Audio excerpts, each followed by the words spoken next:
y para mí representaba una oportunidad muy grande. Era un equipo que, si bien estaba en crisis, tenía o tiene todas las características para ser un protagonista del fútbol mexicano. Una ciudad importante, una afición fiel, única, una atmósfera en el Estadio Jalisco, una magia que juega a favor del equipo local, sin duda alguna. Y entonces representaba esa oportunidad. Tuvimos que hacer una transformación de la cultura. Tan fuerte estábamos convencidos de la transformación que teníamos que hacer, tan profunda tenía que ser el cambio de cultura, que tras no conseguir un patrocinador principal en la camiseta, decidimos, con mucha valentía de Alejandro, la verdad, mandar un mensaje muy fuerte hacia adentro y hacia afuera de la transformación. Y en lugar de un patrocinador principal, pusimos la palabra transformación 21-22. Y esa era la magnitud de la fuerza del mensaje que queríamos hacer. El éxito es difícil de digerir.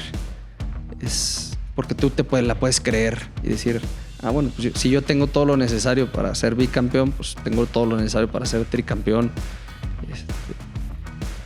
Y sí lo tienes, pero tienes que tener la voluntad de seguir haciendo y de seguir fijándote en cada detallito y de estar tan cerca de que el tapete no esté roto, de que elijas bien a tu jugador, de que estés en una relación muy cercana con tu cuerpo técnico, que sigas cultivando y nutriendo la relación con tus patrocinadores.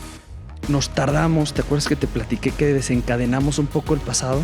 Nos tardamos en decir, bueno, ya nos desencadenamos, ahora hay que honrar a todas las personas que han traído Atlas hasta acá, ¿no?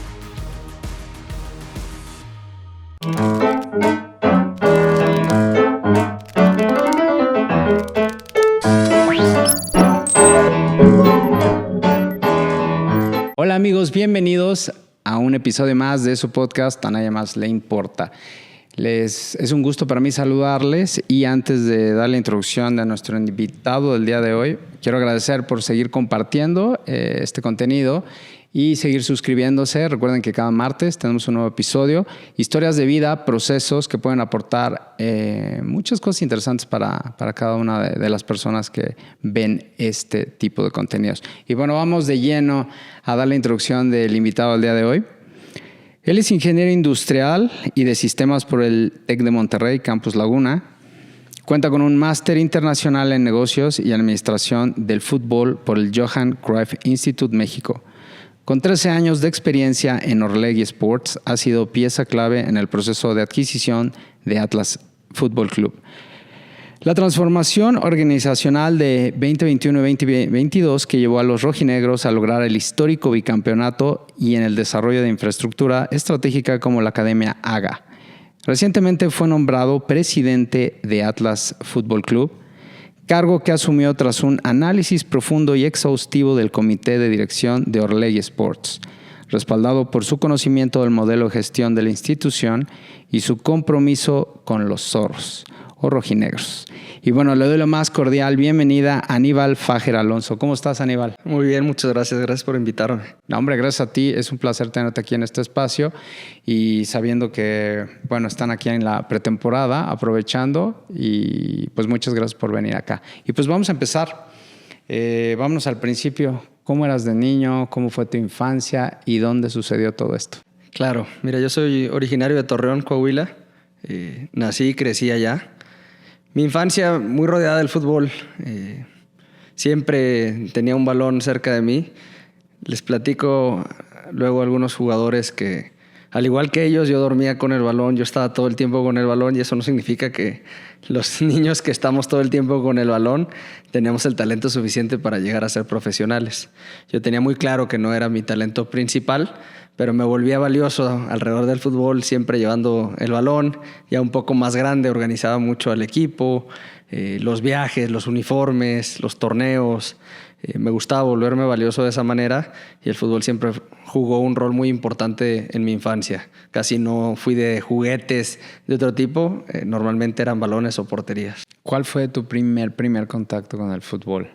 Mira, en 1994 mi abuela tuvo una muy buena idea de regalarme un traje de Jorge Campos, un uniforme completo de Jorge Campos, que ese uniforme poco supo ella que lo que sí iba a significar para mí. Significó mi pijama, mi traje diario, mi traje de gala, mi uniforme de entrenamiento. Fue un uniforme muy especial. Por ahí tengo una fotografía que guardo con mucho cariño porque ese uniforme transformó por completo la manera en la que yo me involucraba con el fútbol. ¿Qué edad tenías aproximadamente? 4 años. Me lo regaló en mi cumpleaños número 4 y fue algo muy importante para mí. Ese fue mi enamoramiento del fútbol y de la portería.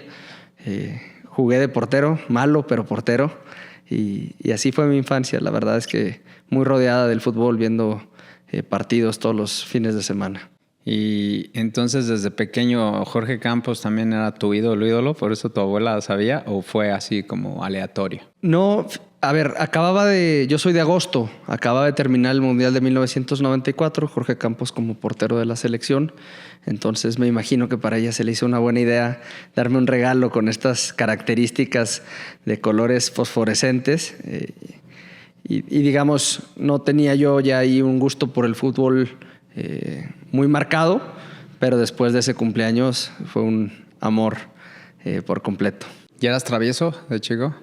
Fíjate que no, era bastante tranquilo, incluso, digamos, más chico era bastante introvertido y el fútbol fue la llave para poder hacer amigos, para volver un poquito más social a ese niño. La pelota. La pelota. Nos lleva, ¿verdad? A muchos lugares. Así es. Y en la infancia es un compañero básico, como tienes razón. Sí te puedes dormir con él, pero siempre que estás acompañando a una pelota, la pasas bien porque te junta con otras personas, te hace gritar gol, te hace llorar, te hace enojar. En fin, empiezas como a transitar en un mundo de emociones. Y conforme fuiste creciendo a la adolescencia, ¿seguiste muy apegado al fútbol? Sí, siempre. Digamos, después de esos 4 años, siempre estuve jugando fútbol. Todas las tardes jugaba fútbol. Todos los años estaba inscrito en los diferentes equipos. Siempre pegado al fútbol. Te digo, no era yo el portero más talentoso, ni mucho menos. Entendía muy claro cuál era mi rol dentro de los equipos, cuál era mi rol en el recreo, de organizar los equipos. Escogía, de esa manera no era el último en ser elegido. Y para mí, digamos, siempre fue mucha presencia del fútbol y del fútbol mexicano en general. Me gustaba mucho ver fútbol mexicano, conocía mucho de los equipos, los jugadores. Esa primera experiencia de ir al estadio, como lo platicábamos antes de arrancar, es de esas que se quedan grabadas en el corazón y que te enamoran para toda la vida, ¿no? ¿Cuál fue el primer estadio al que pisaste? El Estadio Corona, el Estadio Corona Viejo. Y era tremendo ese estadio. Tremendo. De haber sido por ahí de 1995, 96, un Santos Atlante. Recuerdo, me llevó mi padrino al estadio y recuerdo salir del túnel y uno de los golpes de realidad más fuertes fue ver que esos jugadores que yo veía en la televisión chiquitos, pues eran personas grandes, eran adultos. Y recuerdo muy claro subiendo esa rampa de plateas en el Estadio Corona, esa impresión y ese primer partido que me tocó vivir. Sí, está cañón ir al estadio, la verdad. Y esa plaza siempre fue complicada. Sí, sin duda. Y domingo a las 4 con muchísimo calor era una plaza complicada.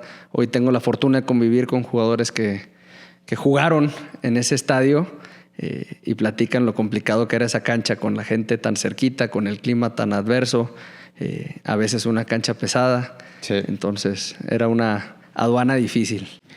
Oye, y voy a irme un poquito más adelante para hacerte la pregunta. Cuando decides qué estudiar, ¿qué pasaba por tu cabeza ya un poco más joven, ya que pasó la adolescencia, con este amor profundo del fútbol? ¿Fue para ti difícil escoger una carrera? Fíjate que no. Tengo la fortuna de haber crecido. Mi madre dio clases en el TEC por más tiempo del que yo llevo vivo en este planeta. Okay. Entonces ella fue directora de carrera de diferentes carreras, pero una de las fortalezas que ella tiene pues es la de poder orientar a los jóvenes en este tema vocacional y poder llevar a tomar las mejores decisiones. Y digamos, yo estaba muy claro que quería estudiar ingeniería. Tanto mi papá es ingeniero mecánico electricista, mi mamá ingeniera mecánica administradora. Entonces tenía muy claro que yo iba hacia la ingeniería. El fútbol estuvo presente también en mi vida profesional desde muy chico. Desde los 15 años yo trabajaba en los veranos, en un curso de verano, entrenando niños.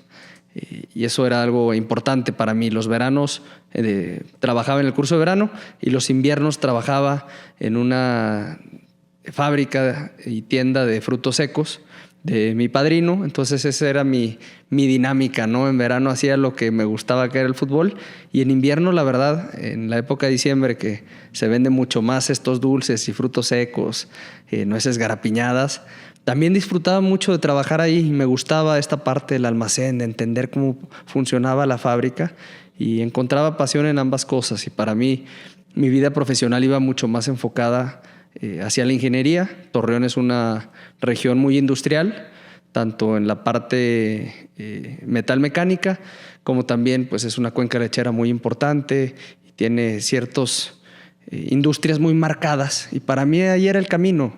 Elegí muy fácil la ingeniería industrial.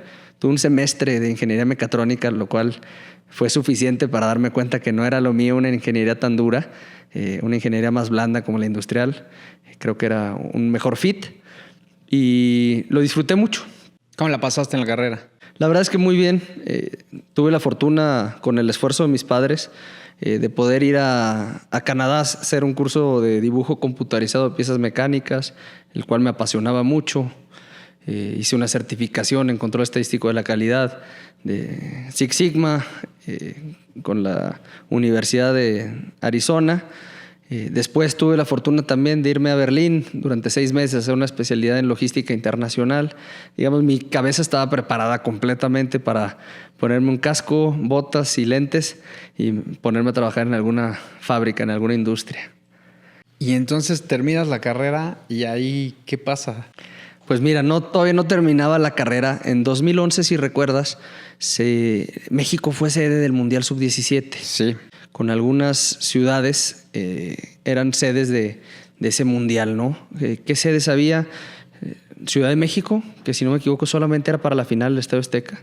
Guadalajara, Querétaro, Pachuca y Torreón. Sí, estuvo buenazo ese torneo, yo fui acá. Exacto, sí, fue un gran torneo. Y el reclutamiento lo hicieron a través de Santos. Y yo fui contratado como oficial de enlace de la selección de Estados Unidos, lo cual significaba que entre el comité organizador local y la selección de Estados Unidos yo fungía como enlace. Eran épocas complicadas de inseguridad. Entonces imagínate, para la selección de Estados Unidos, que normalmente tiene un nivel de seguridad muy alto, pues teníamos involucrados desde a la Sedena, obviamente la Policía Federal todavía en esos momentos, la estatal, tránsito, policía municipal, estaban todas las fuerzas ahí. Entonces me tocaba mucho con una persona que todavía aprecio, Jerry Rollins, era el jefe de seguridad. Entonces me tocaba fungir de enlace con él y las diferentes autoridades. Luego con Tim, que era el secretario técnico del equipo, me tocaba ver la logística del restaurante, de los traslados, de las canchas, que todo estuviera en orden. ¿Qué edad tenías? Yo tenía 21 años en ese momento. Morrillo. Sí, y para mí fue una experiencia completamente distinta. Fue la primera vez que estuve cerca de un equipo de fútbol profesional. Aparte de la magnitud del torneo, o sea, pongámoslo en contexto, era un mundial. Claro, FIFA organiza un mundial como es un mundial. Y la verdad es que... Así se sintió, ¿eh? Uno iba a las sedes, yo fui aquí a Querétaro y fue como, wow, estabas dentro de un mundial. Estabas dentro de un mundial. Le pone la misma seriedad. Ahí tuve la fortuna también de conocer al que era el secretario técnico de Santos en ese momento. Me platicó cuál era su trabajo y para mí fue wow. Ahí fue clic. Te voy a platicar una anécdota porque es chistosa. Sí empezaba a hacer clic, pero hay un momento para mí que define mucho la elección de mi vida profesional, y es que JP, el utilero de la selección de Estados Unidos, un día llega a mi cuarto. Yo, a pesar de vivir en Torreón, yo vivía con mis padres, me fui a vivir al hotel donde estaba concentrada la selección de Estados Unidos. 24/7 a resolver. Así es. Y entonces llegó por la noche a tocar a mi cuarto y me dijo, oye, tengo un problema. Los porteros van a jugar con su uniforme vino tinto y se me olvidaron las licras vino tinto. ¿Me puedes ayudar mañana a comprar unas? Sí, claro, encantado. Te puedo hoy decir con total certeza que ninguna de las tiendas de deportes de Torreón tenían vino tinto. Sí, ¿no? Licra vino tinto. Entonces, recordé que en alguna ocasión, un 15 de septiembre, mi papá, para vestirme de mexicano, ya sabes, Día de la Independencia, una de mis camisetas blancas de algodón la tiñó con pintura del caballito verde Y entonces recordé y le dije, ¿sabes qué, JP? Lo que podemos hacer es teñirla con pintura del caballito. Entonces fuimos y buscamos en una tienda en el centro de Torreón. Su nombre no oficial es Salsipuedes porque es de una familia árabe que si no compras nada no te dejan salir. Entonces se llama Salsipuedes. Si no me equivoco, su nombre oficial es Mercantil Zarzar, pero nadie en Torreón te la conocería si te refieres hacia ella.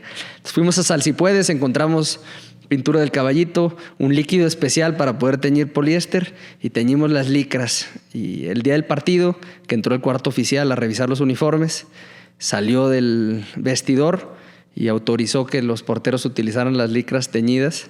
Luego te enseñaré una foto porque llovió mucho aquí en Querétaro, justamente en un partido Estados Unidos contra Alemania. De ahí tengo la foto y entonces en ese partido que ya se usó por segunda vez la licra, se destiñó con tanta lluvia. Pues sí. Entonces se ve rosa fosforescente. Te pasaré la foto para que veas. Pero esa experiencia y ese estar afuera del vestidor esperando el cuarto oficial y ver que finalmente habíamos podido resolver un problema de esta magnitud, de un mundial. O sea, para mí era algo muy importante. Recuerdo una idea en mi cabeza, decir, esta es mi oportunidad de ser campeón del mundo. Mi primera oportunidad, yo espero que en algún momento me dé una segunda.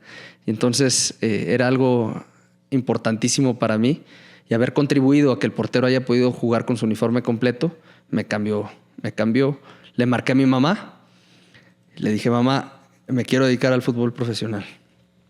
Yo pensé que con tanto esfuerzo que había tenido para mi educación, incluso poder ir al extranjero a estudiar algunas cosas en particular, pues no le iba a hacer gracia.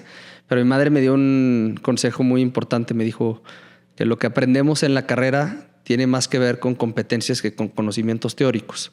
Que yo había aprendido a trabajar en equipo, a trabajar bajo presión, a tener una capacidad de autoaprendizaje, que eso me iba a servir para cualquier cosa que yo me quisiera dedicar. Y entonces estaba en 8º semestre de mi carrera, me faltaba un semestre para terminar.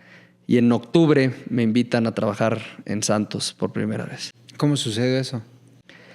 ¿Recuerdas que te dije que yo trabajaba en los cursos de verano? Sí. Ah, ¿para el club? No, es un curso de verano distinto, pero 2 personas que trabajaron antes en ese curso de verano formaban parte de la estructura de escuelas y academias de Santos. Y entonces, tras las buenas recomendaciones de la selección de Estados Unidos en el trabajo en el Mundial, ellos me marcan para invitarme a trabajar como coordinador deportivo de la escuela de fútbol. Es impresionante cómo uno va trazando muchas líneas o puntos de inflexión en su vida sin darse cuenta, ¿no? Y como dices tú, esta parte de estar en los veranos trabajando, cómo iba a resultar una consecuencia tan positiva que te hablaran, ¿no? De claro. Santos, para decir, y aparte por haber fungido bien desempeñado bien tu papel en esta justa mundialista, ¿no? Y si nos regresamos a ese niño que se dormía con el balón en la cama, y me encanta como ahorita tomas el teléfono, le hablas a tu mamá y le dices, mamá, me quiero dedicar, mi vida es el fútbol. Estás marcando tu destino, ¿no? Desde el alma.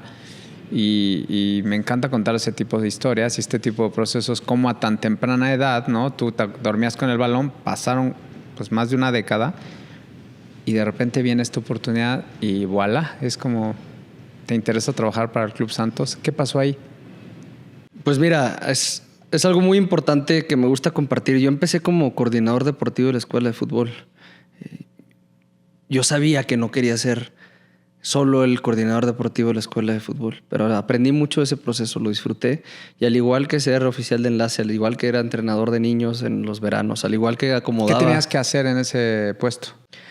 Principalmente revisar que la metodología deportiva que nosotros teníamos en un manual se implementara dentro de las canchas. Yo creo que uno de los grandes problemas en el desarrollo del fútbol está más en las fases tempranas de fútbol que en los equipos de primera división. Luego veo muchas iniciativas tratando de resolver el fútbol mexicano en las divisiones profesionales y para mí en la base es donde tenemos que cambiar la forma en que trabajamos. ¿Conoces el dicho chango viejo no aprende maroma nueva? Así es, definitivamente. Entonces, mi tarea era apoyar a los entrenadores a que pudiéramos seguir esa metodología que habíamos definido. Porque es muy fácil, sobre todo en el fútbol, hacer estas filas interminables de tiro a gol. Entonces, el niño o la niña terminan por tener muy poco contacto con la pelota, por lo tanto, mejorando muchísimo menos. Entonces, me tocó meterme ahí, fue mi primera experiencia también coordinando entrenadores que habían sido profesionales, muy buenos jugadores de fútbol, y tuve la fortuna de aprender mucho a trabajar con personas y personas que saben más de lo que tú sabes, pero poder guiar un poquito para mejorar esa metodología. Y me sirvió mucho. Después emprendimos dentro de la empresa, hicimos el modelo de academias, digamos, solamente existía en Torreón Academias de Santos. Y entonces hicimos un modelo de licencia y empezamos a abrir en diferentes partes de Coahuila y luego nos fuimos expandiendo un poquito más y abrimos un poco más de 30 academias en diferentes ciudades del país para poder llevar la marca Santos a otros lados y que pudiéramos seguir formando talento por un lado, generar afición por otro y además pues promover a través del deporte pues mejores personas, no solamente con los valores, con la actividad física. Verdaderamente teníamos un cuidado muy especial por la formación que dábamos a través del fútbol. Qué interesante, porque sí es lo que se necesita. Realmente, si tú empiezas con los niños a una edad temprana, se ven los resultados y las consecuencias conforme pasa el tiempo, ¿no? El trabajo constante. Platícanos un poquito sobre la Academia AGA. Un sueño hecho realidad. La verdad es que los bienes raíces, las construcciones, las obras tienen un sentido distinto y no lo comprendí hasta que tuve la fortuna de estar involucrado en este proyecto, desde el diseño de las necesidades, la elección del terreno, el diseño de las canchas, el edificio, la funcionalidad, incluso pues pensar muy bien cuál era el ciclo o la ruta que deberían seguir los jugadores y jugadoras. La verdad fue una experiencia maravillosa. Nosotros como grupo creemos mucho en que necesitas una infraestructura para que tu talento pueda hacer los procesos necesarios que te vuelven exitoso. Entonces, pudiera ser más sencillo, algo más inmediato, invertir el dinero que invertimos en algún jugador, pues sí, definitivamente sería mucho más fácil. Pero creemos que lo que generamos ahí es una infraestructura que da la posibilidad de generar talento de jugadoras y jugadores mexicanos en esa maravillosa Academia AGA, que es el corazón de Atlas además. Estábamos fragmentados en diferentes partes de la ciudad y logramos concentrarnos en la Academia AGA, que la verdad es una infraestructura, no lo voy a decir yo, porque yo estoy enamorado de ese lugar, pero ha tenido premios arquitectónicos internacionales. Es un lugar muy bonito y es un lugar muy funcional, tan funcional que el Mundial nos ha elegido como un candidato a ser sede de un Team Basecamp que elija la academia como un lugar para entrenar, ¿no? Entonces está preparado para el fútbol de más alto nivel. Entonces me imagino que también todo este aprendizaje que tuviste cuando estuviste coordinando en Santos, aquí estuvo plasmado ya después de varios años de experiencia, ¿no? Después. Sí, por supuesto. Mira, me ha tocado jugar muchos roles distintos en Orlegui. Desde la escuela de fútbol, luego el modelo de academias. Me llama la atención luego que algunos jóvenes que se acercan conmigo me dicen: oye, Aníbal, es que tengo 1 año y medio y no me he movido de posición. Yo les platico, yo duré 4 años en mi primer posición aquí en Orlegui. Y vaya que siento que mi carrera ha sido acelerada. Afortunadamente hoy tengo un nivel de responsabilidad relevante dentro de la organización en 13 años. Entonces a veces hay mucha prisa y muchas ganas de avanzar demasiado rápido.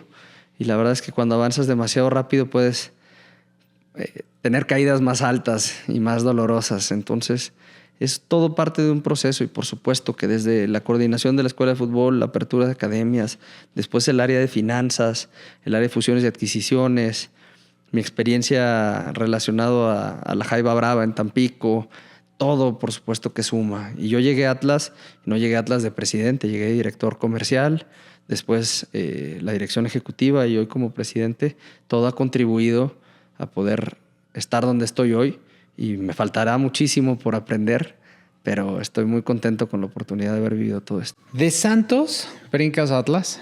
No, de Santos me voy a Orlegui, al corporativo. Ok. Después de poco más de 4 años trabajando en el área de escuelas y academias.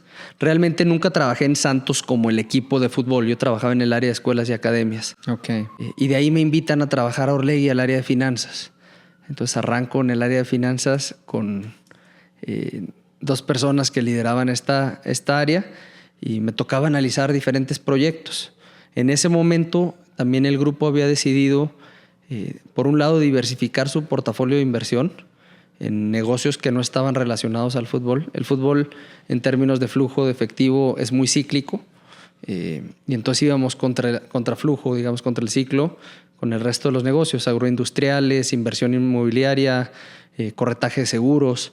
Entonces me tocó mucho estar cerca del origen de esta diversificación. Y por otro lado, también el grupo decide que el crecimiento orgánico de Santos tal vez va un poco más asintótico y empezamos a ver que mediante fusiones y adquisiciones podríamos crecer en la parte de fútbol. El primer equipo que compramos fue la Jaiba Brava, en Tampico, Madero. Histórico. Muy interesante equipo, muy interesante experiencia.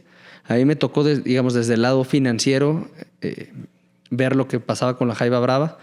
Algunos procesos de certificación ante la Liga MX para poder tener la facultad de ascender en caso de que hubiéramos tenido el éxito deportivo. Lamentablemente no lo conseguimos así, pero también fue una experiencia interesante y después empezamos a ver algunos otros proyectos. Te puedo decir 10, 20, 30, no sé cuántos vimos, pero finalmente el que se concluyó fue el de Atlas en 2019. Verano del 2019 me tocó liderar ese proyecto como compradores de Atlas. Fue un proceso también muy interesante. Digamos, la contraparte era TV Azteca, entonces se volvió un proceso de mucho aprendizaje, mucho estira y afloje.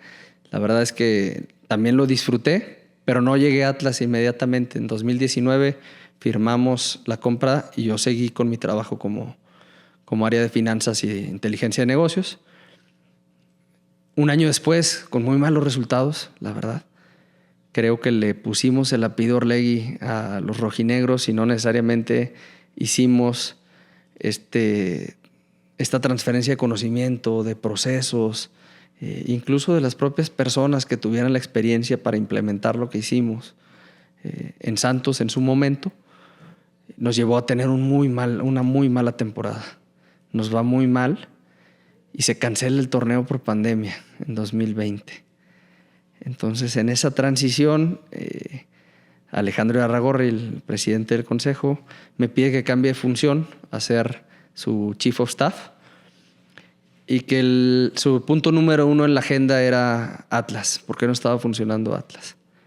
Entonces empiezo yo a ir, todavía en pandemia, 10 días a Guadalajara, 3 días en Ciudad de México. Mi esposa y mi hija recién nacida seguían viviendo en México. Yo iba y venía 10 días, 3 días, 3 días, 3, para hacer un diagnóstico. Y presenté un diagnóstico con el presidente del consejo y con Pepe Riestra, que era el director de fútbol en ese momento. Y Alejandro, le pedimos la oportunidad, Pepe y yo, de irnos a Guadalajara a trabajar en Atlas, a tratar de implementar las propuestas que traíamos para mejorar el diagnóstico que habíamos hecho en este tiempo. Entonces ahí es en 2020, en octubre del 2020, llegó oficialmente a Atlas como director comercial. ¿Y qué representó para ti? Mira, la oportunidad Porque después... es un club histórico, es un club pues que tenía un abismo, años, décadas interminables con una gran afición, una sequía bárbara. Pero me imagino tú que como aficionado al fútbol y ahora como viviendo desde adentro de una organización debe ser distinto. ¿Cómo fue para ti decir, ok, ya llegué al Estadio Jalisco, a los rojinegros, a esta historia? ¿Cómo fue? Mira, la primera vez que fuimos al Estadio Jalisco, ya digamos siendo dueños de Atlas, fue un Atlas Juárez. Cayó una lluvia, no tienes una idea, se retrasó el inicio del partido por la lluvia porque se encharcó la cancha. Se fue la luz, entonces la transmisión no estaba lista. Empezamos como 40 minutos más tarde. Pero antes de eso bajamos a la cancha. Y te puedo decir que lo recuerdo con el mismo cariño que ese Santos Atlante, haber bajado a la cancha y darme cuenta la magia del Estadio Jalisco.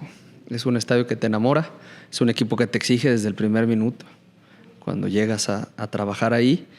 Y para mí representaba una oportunidad muy grande.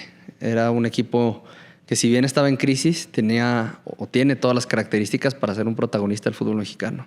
Una ciudad importante, una afición fiel, única, una atmósfera en el Estadio Jalisco, una magia que juega a favor del equipo local, sin duda alguna. Y entonces representaba esa oportunidad. Y como te dije, yo no trabajé en Santos, trabajé en escuelas y academias.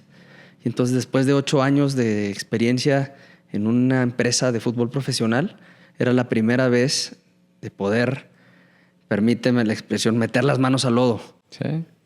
Arremangarme, meter las manos al lodo y tratar de sacar esto adelante. Había tenido la oportunidad desde fuera de analizar y hacer un diagnóstico de dónde creía que estaban los grandes problemas que teníamos. Y entonces me encantó esa oportunidad.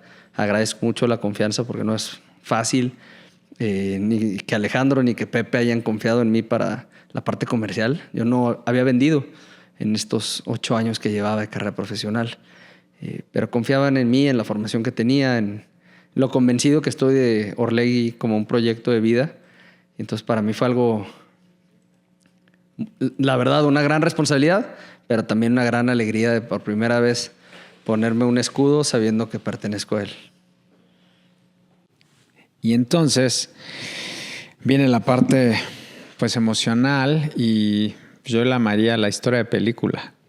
¿Qué vino después? Porque todo el mundo nos enteramos, pero pues estoy con el artífice, ¿no? Con uno de los artífices. Cuéntame cómo fue este proceso de conseguir lo que nadie había podido conseguir. La transformación. Me da risa a veces que me topo gente y me preguntan desde hace cuánto tiempo estoy en Atlas, y digo, en 2020. Entonces te tocaron los campeonatos. Y yo pienso, no nos tocaron, ¿no? Tuvimos que hacer algún camino para poder llegar ahí. Vamos a hacer un poco una pausa. ¿Cómo tomas el equipo? Así, literal. La temporada que me dices que estuvo del carajo, ¿cómo eran los números de Atlas? Teníamos en la organización, en ese Atlas, una cultura que es difícil ganar cuando tienes una cultura de ese tipo. Existía una cultura en la cual un ente invisible, llamado Atlas, era el culpable de las cosas que sucedían, ¿no? Si perdíamos en el último minuto, bueno, pues es que así es aquí en Atlas, ¿no? Yeah. Así es Atlas. Si se descomponía el calentador de agua, si llegaba tarde el camión, pues así es Atlas, ¿no? Y nadie realmente tomábamos la responsabilidad de lo que estaba sucediendo. Entonces tuvimos que hacer una transformación de la cultura. Tan fuerte estábamos convencidos de la transformación que teníamos que hacer, tan profunda tenía que ser el cambio de cultura, que tras no conseguir un patrocinador principal en la camiseta, decidimos, con mucha valentía de Alejandro, la verdad, mandar un mensaje muy fuerte hacia adentro y hacia afuera de la transformación. Y en lugar de un patrocinador principal, pusimos la palabra transformación 21-22. Y esa era la magnitud de la fuerza del mensaje que queríamos hacer. Como dicen los americanos, walk the talk. Si ya pusiste ahí transformación, hay que transformarte. Y entonces, todo aquel que no tenía la voluntad de transformar o transformarse, tuvo que salir de la organización. A veces tienes que abrir espacio para que nazcan estos nuevos liderazgos que sí quieren hacer las cosas distintas. Hoy tengo la fortuna de decirte que, a pesar del miedo que tuvimos en quitar mucha gente que era muy valiosa, que tenía muchísimo tiempo, surgieron algunos liderazgos que estaban apagados detrás de estas personas con mucha experiencia. Utilizamos logos diferentes. Si bien era el escudo de Atlas, agarramos el manual de marca y en los don'ts, lo que no se permite, agarramos un escudo y dijimos, este va a ser el escudo que vamos a utilizar. Un escudo con un outline. Empezamos a utilizar colores verdes, morados, texturas distintas. Nos desencadenamos un poco de la historia para poder generar una nueva cultura. Y me acuerdo de una colaboradora, de esas que yo siempre he dicho, los líderes no son líderes para bueno y para malo, ¿no? Son buenos para los dos, dependiendo cómo estén centrados. Y ella era una líder muy relevante, influía mucho en la gente. Entonces era estas personas que de repente pueden ser muy negativas con la organización, ¿no? Ah, nos hicieron hacer esto. No, es que deberían de hacer esto. Y entonces, cuando hacíamos el presupuesto, por ejemplo, preguntaban, oigan, ¿de liguilla? Pues nomás de fuerzas básicas, son los que califican. Siempre decía eso. Hijo, a mí me daba un coraje. Ya estaba programada, ¿no? Ya estaba resistencia programada. bárbara. Y en el Apertura 21, por ahí de la jornada 10, o sea, medio torneo, llega a mi oficina y se mete y me dice, oye, Aníbal, estoy preocupada. Porque fíjate, donde Atlas festeja sus campeonatos es la glorieta de los niños héroes, pero la gente la ha utilizado para poner las fotos de gente desaparecida del estado de Jalisco. Entonces, si quedamos campeones, ¿dónde vamos a festejar? Y dije, aquí, ella ya se transformó. La mentalidad que ella tenía cuando ella decía, no presupuesto en liguilla porque nada más fuerzas básicas califica, el primer equipo no tiene posibilidad, se transformó. Dijo, ¿dónde vamos a festejar? Pero esa pregunta te iba a hacer. ¿Pasas? Es que sí es impresionante. O sea, pasas de no tener un patrocinio, uno solo. Eso es gravísimo en el fútbol mexicano y más en un equipo como Atlas. Vienes de 70 años de sequía y con este estigma del equipo del verano del 99, que el campeón sin corona, ¿no? ¿Y cómo carajos pasas a hacer ese switch en la mente justo para liderar toda una personal, gente, ¿no? A creer siquiera la idea, no de la liguilla, vamos a ser campeones. ¿Cómo? ¿Cómo fue eso? Porque eso sí para mí es como, wow, ok, vamos a transformar, pero ¿me estás diciendo que vamos a ser campeones? ¿El Atlas? ¿Cómo fue? Mira, es bien padre porque no es ni de una persona ni de una idea. Sí teníamos todos muy claro el objetivo de transformar el club y la manera de transformarlo era poniendo atención a cada uno de los detalles que sucedían. Y te puedo decir de absolutamente todos, desde Diego Coca y su cuerpo técnico. Una de las cosas así principales que me acuerdo, llegaron y dijeron, oye, los arbustos que están detrás de la portería no están podados. Si yo le voy a exigir al jugador que sea perfecto, todo su entorno alrededor tiene que estar perfecto. Entonces tenían una atención al detalle distinta. Claro, estábamos divididos en diferentes partes, Entonces Pepe vivía en Madriguera, todo el tiempo está en Madriguera, todo el tiempo con el primer equipo, viendo ese tipo de detalles. Si te digo el arbusto, como te digo el tapete donde el jugador estira, como el gimnasio, como el vestidor, poniendo atención a que todo el entorno te invitara a hacer lo mejor posible tu trabajo. Al mismo tiempo a mí me tocaba la parte de negocio, ¿no? La parte comercial. Y entonces Pepe nos daba la confianza para poder trabajar. Y ahí buscamos relaciones de largo plazo, empezamos a buscar empresas tapatías. Hoy tenemos el orgullo de que muchas empresas de Jalisco confían en el proyecto y empezamos a construir también diferente, ¿no? De tener paquete ABC de patrocinios, empezamos a hacer un modelo de conocer a la empresa para poder ofrecerle algo que le sirviera, algo ad hoc y que pudiera ver tangible, ¿no? Es decir, Embotelladora Aga o Red Cola lo que busca es que la gente pruebe su producto porque tiene un muy buen producto, solamente que por tu costumbre no vas a comprar su refresco como primera elección. Pero si tú estás en el estadio y es la única alternativa que tienes, lo vas a probar y te vas a dar cuenta que tienen un gran producto. Ah, bueno, cuando nos platica eso, dijimos, perfecto, vamos a hacer que la gente pruebe tu producto. Para que la próxima vez que esté en la tienda, diga, este producto está más rico y es más económico y se lo lleve. Y entonces construimos algo muy particular para Red Cola Embotelladora Aga. Pero al mismo tiempo platicamos con Electrolit, que también es orgullosamente de Jalisco.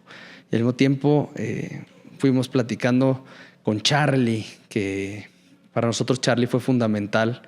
A pesar de tener un cambio de una empresa internacional como Adidas, Charlie representa un socio comercial, no un proveedor de ropa.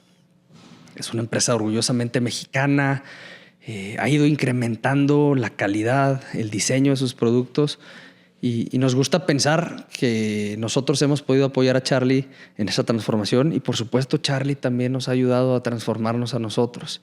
Y entonces es diferente esa relación que hicimos mano a mano como socios. Entonces fuimos construyendo y en lugar de que cada temporada nos jugáramos 10 batallas de diferentes patrocinadores, pues empezaba a repetir el jersey, ¿no? Con Caliente empezamos a construir también una muy buena relación. Posterior al bicampeonato, ellos toman la posición principal. Si bien ellos tenían una posición dentro del jersey en el bicampeonato, ellos agarran la principal bandera de nuestros patrocinadores después del bicampeonato. Entonces fuimos construyendo cada quien en el tramo que nos tocaba hacia transformar, hacer las cosas diferentes.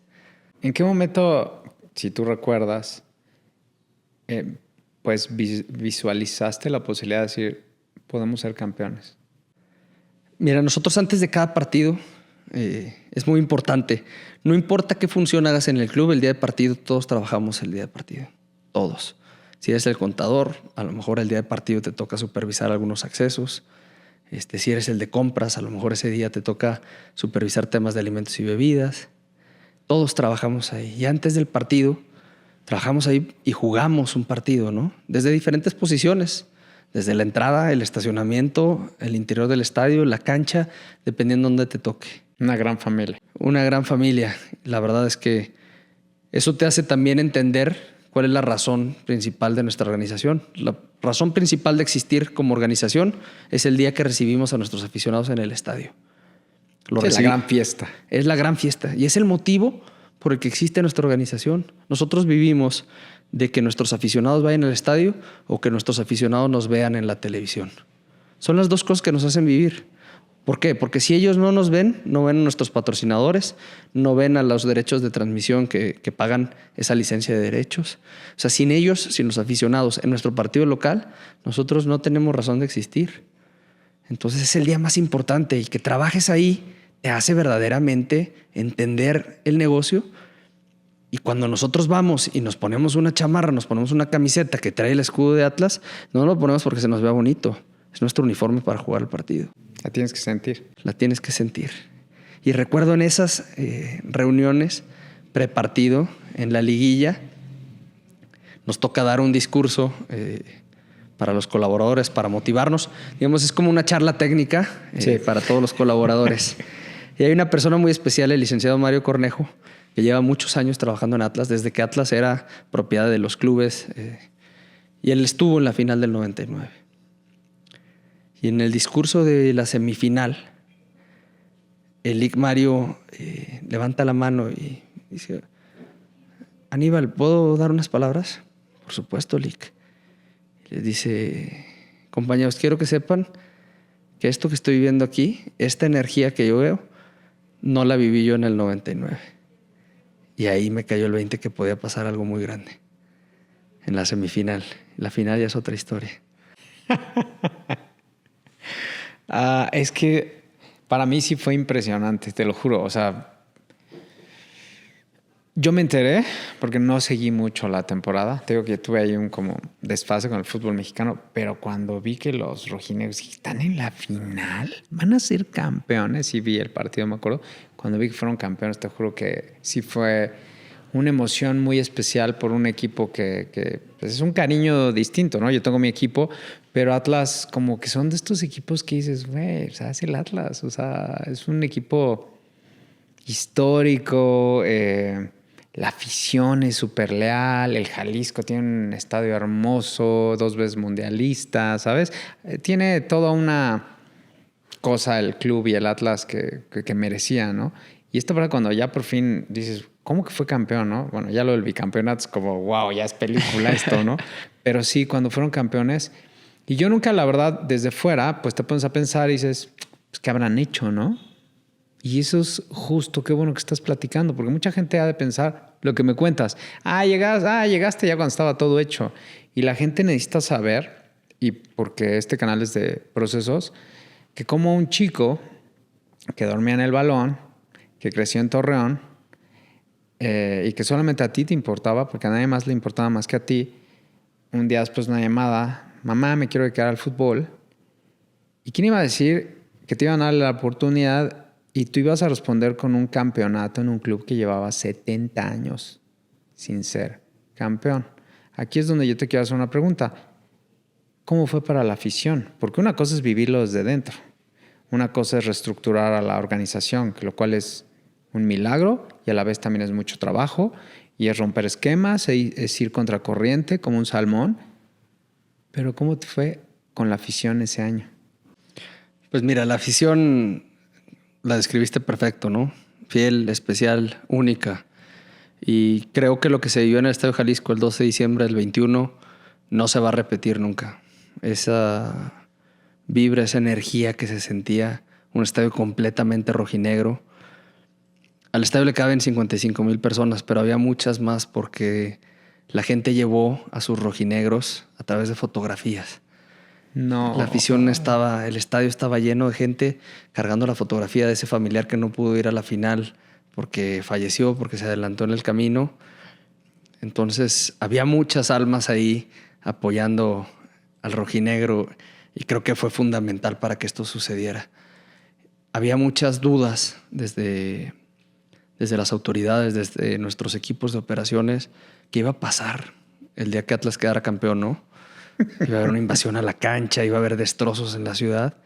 Y la verdad es que como siempre ha sido la afición de Atlas, muy intensa, pero en un ambiente de fiesta, de mucha energía positiva por todos lados.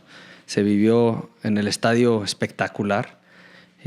Después, el siguiente día, tenemos la tradición en Orlegui de hacer un desfile por las calles de la ciudad para poder festejar con la mayor cantidad de gente posible. Y fue algo mágico, verdaderamente mágico. Es lo único que te podría decir de esas etapas. Por supuesto, esto mismo que te platiqué, cuando dejas de hacerlo, nos pasa lo que nos ha pasado en los últimos años, ¿no? Entonces ese enfoque a detalles, esa distracción que tuvimos porque el éxito es difícil de digerir. Justo si te iba a preguntar, ¿eres campeón? Bueno, ahora cuéntame, bicampeón. ¿Cómo? Otra vez. Pues traíamos esa inercia, ¿no? Traíamos ese mismo convencimiento. En este fútbol que es tan inmediato, estuvo complicado. No es nada fácil de mantener, definitivamente. Ya la presión es distinta. La presión es distinta, la manera en la que te juega el rival también es distinta. Creo que también no era tan claro que teníamos la posibilidad de quedar bicampeones, pero luego se acomoda que en cuartos de final nos toca contra Chivas, si no me equivoco. Y eso te da un impulso distinto porque el fútbol en Guadalajara y en Jalisco es otra forma de vivir, paraliza la ciudad. Y entonces el haber tenido ese enfrentamiento, el haber podido eliminar a Chivas, creo que sí nos dio una fuerza distinta para enfrentar lo que venía.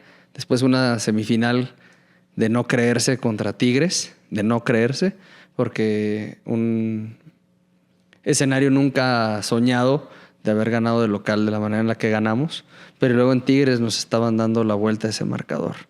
Un penal de último minuto, nos metimos a la final y creo que con Pachuca, si bien era un rival muy complicado, ya el impulso que traía el equipo era muy relevante. Y para terminar, digamos, de convencernos, Julián Quiñones hace un gol de otro partido, en un despeje a donde sea, va, pelea, lucha, gana y mete un gol y nos pone en las posibilidades más grandes de poder quedar bicampeones. Entonces creo que fue paso a pasito, contribuyendo a que nos la volviéramos a creer. Y después de este milagro éxito repetido, ¿qué pasa? ¿Cómo? Es como, no sé, cuando estás crudo y ya regresas a la realidad y dices, ok, bicampeón, ¿y ahora qué sigue? ¿No? ¿Qué seguía para nosotros? Materializar lo que era la Academia AGA, la construcción de infraestructura y poder, hablábamos de consolidación, queríamos cambiar la palabra transformación por consolidación, que significaba estar peleando liguillas, estar donde Atlas creo que tiene su lugar como un equipo importante dentro de México. Pero al mismo tiempo, como te decía, el éxito es difícil de digerir. Es porque tú la puedes creer y decir, bueno, pues si yo tengo todo lo necesario para ser bicampeón, pues tengo todo lo necesario para ser tricampeón. Y sí lo tienes, pero tienes que tener la voluntad de seguir haciendo y de seguir fijándote en cada detallito y de estar tan cerca de que el tapete no esté roto, de que elijas bien a tu jugador, de que estés en una relación muy cercana con tu cuerpo técnico, que sigas cultivando y nutriendo la relación con tus patrocinadores. Nos tardamos, ¿te acuerdas que te platiqué que desencadenamos un poco el pasado? Nos tardamos en decir, bueno, ya nos desencadenamos, ahora hay que honrar a todas las personas que han traído Atlas hasta acá, ¿no? Estamos a punto de cumplir 110 años el próximo año. Es una institución que tiene muchísima historia y que no tienes por qué desencadenarte. En ese momento de transformación sí era necesario, pero nos tardamos en reaccionar y la afición entonces nos empezó a ver externos, foráneos, lejanos y no supimos acercarnos de nuevo a esa historia, a esa identidad, ese orgullo que hace tan grande Atlas. Dejamos de ver esos detallitos, nos enfocamos en el tema de la obra y como consecuencia, pues ahí están los resultados, ¿no? Hoy tenemos la oportunidad otra vez de reconstruir y de tratar de llevar al equipo donde tiene que estar. Pero fíjate qué importante entender los ciclos de los negocios, del fútbol. Y pues ahorita que me cuentas esto, también hay que reconocer cuando llegaste pues fue lo mismo. O sea, tuviste que hacer un diagnóstico para ver de dónde estaba el problema. Ahorita que estás adentro, ya lo reconociste y otra vez manos a la obra. Justo en este negocio del fútbol, que a veces siento que es muy cruel, ¿cómo se vive desde dentro? Y ya con estos años de experiencia que tienes, ¿cómo se vive desde el aficionado? Mira, cuando trabajas en el fútbol tienes que dejar el privilegio de ser aficionado. Ya no tienes ese privilegio. Significa que soy un apasionado de mi trabajo, que creo en lo que hacemos juntos para que el equipo funcione, pero tienes que dejar de ser aficionado. No tienes ese privilegio. Desde el privilegio de ver el partido como lo ve el resto de la gente, a mí me ha tocado estar en 4 finales del fútbol mexicano, quedar campeones en 4 finales, 2 veces con Santos, 2 veces con Atlas. Y en ninguna de esas 4 finales he estado sentado viendo el partido. He estado trabajando, dando vueltas, viendo que la operación esté bien, recibiendo invitados. En el rol que me tocaba jugar, como te digo, jugamos un partido. Y cuando tú juegas el partido no puedes ser un aficionado. Y a la hora de dirigir una empresa no puedes tomar decisiones como aficionado. Tienes que tomar las decisiones desde el rol que te toca a ti jugar. Hoy como presidente, el año pasado como director ejecutivo, antes como director comercial. Las decisiones pues tienen que estar lejos de ser aficionado. Eso no significa que te alejes del aficionado. No puedes tomar decisiones siendo aficionado, pero sí tienes que considerarlo porque, como te dije, la razón de existir de nosotros es que la gente nos vea en el estadio o en la televisión. Sin eso no existimos. Pero fíjate qué interesante esto que dices, porque el aficionado jamás vería eso desde una honestidad total, brutal. O sea, él quiere que su equipo gane, ¿no? Que la chela esté disponible, pero no se pone a pensar en todo el trabajo que tiene que suceder para que el estadio abra las puertas, esté alumbrado, esté limpio, haya protección civil, haya una ambulancia, bla, bla, bla, bla, ¿no? Pero te voy a decir algo, no se tiene que dar cuenta. El aficionado siente. Y entonces a veces queremos explicarle razones de algo que él siente. Y está bien que lo sienta. Eso es lo bonito del fútbol. El aficionado va a sentir alegría, frustración, una emoción muy grande por cantar un gol con su equipo, amor. Eso es lo que va a hacer el aficionado. Y a veces creo que los que estamos adentro tratamos de explicar con razones lo que él está sintiendo. Y él está sintiendo frustración porque su equipo no está ganando. Y está bien. Ese es el rol del aficionado. ¿Qué significa ser del Atlas? Y para ti, ¿qué significa la frase no se explica, se siente? Qué padre. Mira, ser de Atlas es no elegir el camino fácil. El que se identifica con la camiseta rojinegra no eligió el camino fácil, no eligió el camino del que siempre gana, no eligió el camino del más popular, no eligió el camino sencillo, ni en su vida ni en el fútbol. Eso me queda clarísimo. Es un aficionado distinto, es un aficionado que no solamente va a divertirse en el estadio, va a ver fútbol. Es un aficionado conocedor, es un aficionado exigente, es un aficionado fiel. En las buenas y en las malas ahí va a estar.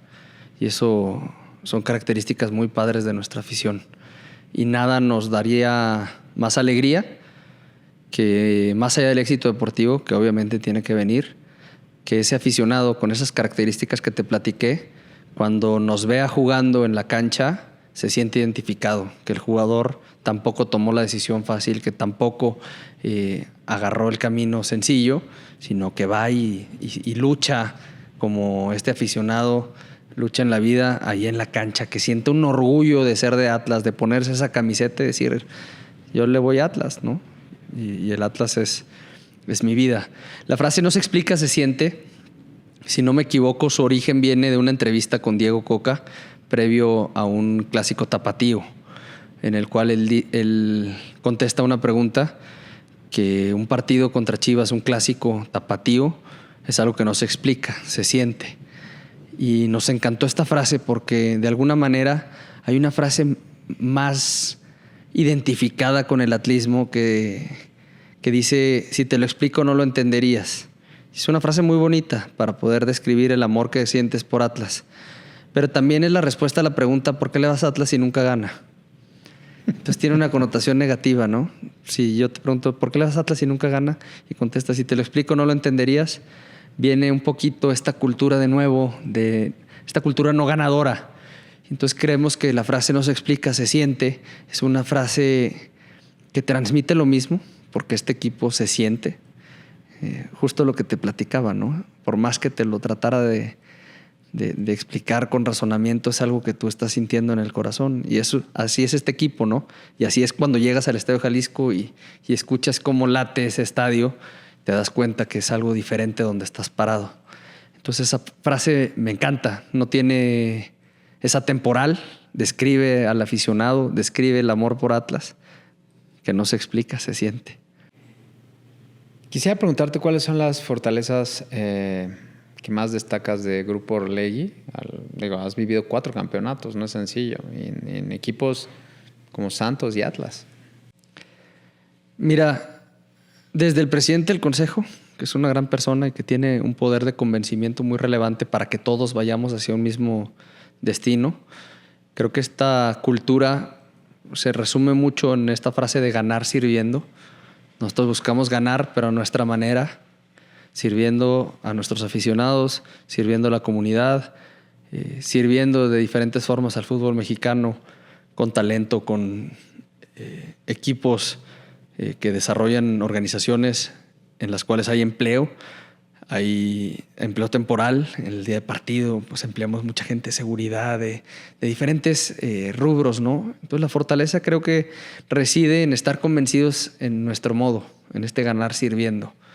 Y es muy importante el ganar. Ojo, no es que no nada más nos gusta servir, pero nos gusta competir también. Y creo que esa es una fortaleza. Cuando todo el grupo está convencido de hacia dónde vamos, se logran cosas extraordinarias. Y eso creo que es nuestra fortaleza, unión. 3 personas que han impactado tu vida. Uy, imposible no mencionar a mi papá, mi mamá y mi hermana. La verdad es que los 3 son, en lo individual y en lo colectivo, muy importantes para mí. Mis papás desde su parte profesional, como pareja, siempre enseñando con el ejemplo. Y mi hermana, con quien tengo el gusto de compartir también vida profesional. Mi hermana trabaja dentro del grupo. Entonces tengo una relación muy especial con ella, de admiración, de colaboración, de mi psicóloga o su psicólogo. Y la verdad es que lo disfruto mucho. Sería injusto, obviamente, no mencionar a mi esposa, a mis hijas, pero ese núcleo cercano de mi familia, mi esposa, mis hijas y mis papás y mi hermana son todo para mí. Mi motor, mi gasolina, mi ejemplo, todo. Les mandamos un saludo, yo tengo el gusto de conocerlos, a tus papás y a Mara. Dicen que la vida se vive en mundiales. ¿Cuál fue tu primer mundial? Mira, te platicaba del uniforme del 94 de Jorge Campos, pero el que realmente viví, el que recuerdo es el de 1998. Francia 98 fue mi primer mundial que verdaderamente disfruté, ¿no? El uniforme del calendario azteca de la selección. Hermoso. ¿Y cómo es para ti vivir ahora desde una organización que ahora va a ser sede, ¿no? O sea, Guadalajara, un mundial, el tercer mundial en este país. Diferente, pero mundial al fin y al cabo. Un orgullo, la verdad. Un orgullo, por un lado, por esta, digamos, certificación que nos da el poder ser un Team Basecamp. El decir, bueno, lo que soñamos, lo que volvimos realidad en la Academia AGA, tienen las características necesarias para que un equipo se prepare aquí para competir y ser campeón del mundo. Eso nos llena de orgullo, ¿no? Te digo que las obras inmobiliarias tienen un sentimiento diferente. También el Estadio Jalisco, hubiera sido muy injusto que se quedara viendo a lo lejos su tercer mundial y va a ser sede de entrenamiento previo a los partidos. En lugar de hacer la sesión de entrenamiento dentro del Estadio Akron en Guadalajara, se hará en el Estadio Jalisco el entrenamiento. Entonces participará por tercera vez en un mundial el Estadio Jalisco. Nosotros somos socios de una organización que se llama Clubes Unidos de Jalisco, que somos los propietarios entre los 4 clubes profesionales de Guadalajara del inmueble, y entonces también tenemos la oportunidad de que el Estadio Jalisco participe. Nos llena de mucho orgullo y obviamente pues al haber sido mi primera experiencia en el fútbol profesional mundial, me trae muchos recuerdos que me emocionan de poder vivir el próximo año lo que será el mundial. No, pues en un mundial en México yo me tocó de niño de 10 años el 86 y fue una locura. Y ahora pues a ver cómo está este mundial organizado en 3 países, ¿no? Una nueva estructura, un nuevo formato, pues a ver qué tal pues se vive, ¿no? Porque son más elecciones, es más tiempo, pero seguramente va a ser muy bonito tener otra vez el mundial en Monterrey, en Guadalajara y en la Ciudad de México, ¿no? Sí, sin duda va a ser una gran fiesta. El fútbol es muy importante en México. En estas 3 ciudades no es la excepción. Creo que va a ser una fiesta muy importante y que México pueda vivir sus 2 primeros partidos entre Ciudad de México y Guadalajara, pues también creo que son condiciones muy favorables para que tengamos un buen desempeño.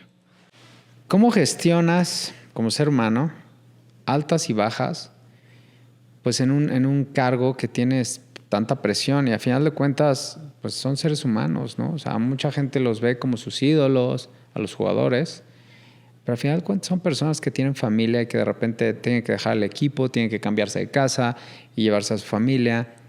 ¿Cómo gestionas tú desde dentro? Porque eso el aficionado pues ni enterado, ¿no? Él quiere, como dices tú, ellos van al acto final, que es ir el sábado, el domingo, el día que sea al estadio, vitorear gol o quejarse, bla, bla, bla, y tratar de vivir una experiencia, ¿no? A través de la compra de un boleto.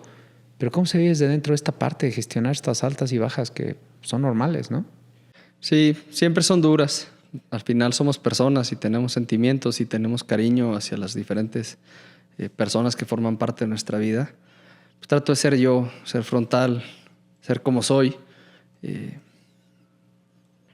bueno, cuando hay que tomar decisiones difíciles, valientes, dicen que la valentía no es la ausencia de miedo, sino hacer lo que tienes que hacer a pesar del miedo. Y a veces estas decisiones pues son valientes, confiando en lo que creemos que somos. Y cuando me toca pues platicar con algún jugador de alguna salida o alguna situación complicada, pues trato de ser muy sincero desde el corazón, decir lo que está sucediendo y bueno, tomar estas decisiones. Después tengo sesiones de coaching, terapia, para tratar de ser el mejor profesional y la mejor persona que puedo ante la presión que existe alrededor. Sí, porque no es nada sencillo gestionar toda esa parte. Sé que eres padre de familia. ¿Cómo llevas tu vida como papá, que es una friega? Yo soy papá de un niño de 5 años. Y gestionar pues este cargo, ¿no? A una edad tan joven. Sí, la verdad es que sí he exigido un poco más de tiempo. Y obviamente esto pues afecta también el tiempo que tenía mi esposa, la manera o la dinámica familiar que tenemos, particularmente los fines de semana. Pero bueno, mis hijas... la chiquita que habla poco ya dice Atlas todo el tiempo y es fan de Maggie, de la botarga de Zorrita que va al estadio. Mi hija también le gusta muchísimo ir al estadio, ver a las botargas, acompañarme a la oficina. Entonces trato de equilibrar un poco este tema, hacerlas parte de lo que estamos viviendo. Y bueno, pues nada me toca más que agradecer a mi esposa, que es el apoyo y el sustento familiar cuando tengo que estar fuera, como el día de hoy que estamos de pretemporada en otra ciudad y ella está con nuestras hijas para que todo esté bien. En orden. En orden. ¿Cuál es tu visión, Aníbal?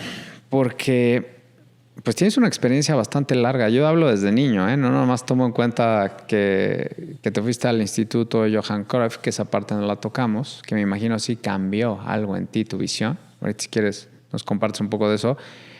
Tu entrada al grupo Orlegui, pero todo este proceso que has tenido, me encantaría saber cuál es tu visión del deporte y del negocio, porque siento que se viene una época de cambios fuerte para el 2050. Siento que el fútbol va a cambiar, pero yo hablo desde mi parte de aficionado, ¿sabes?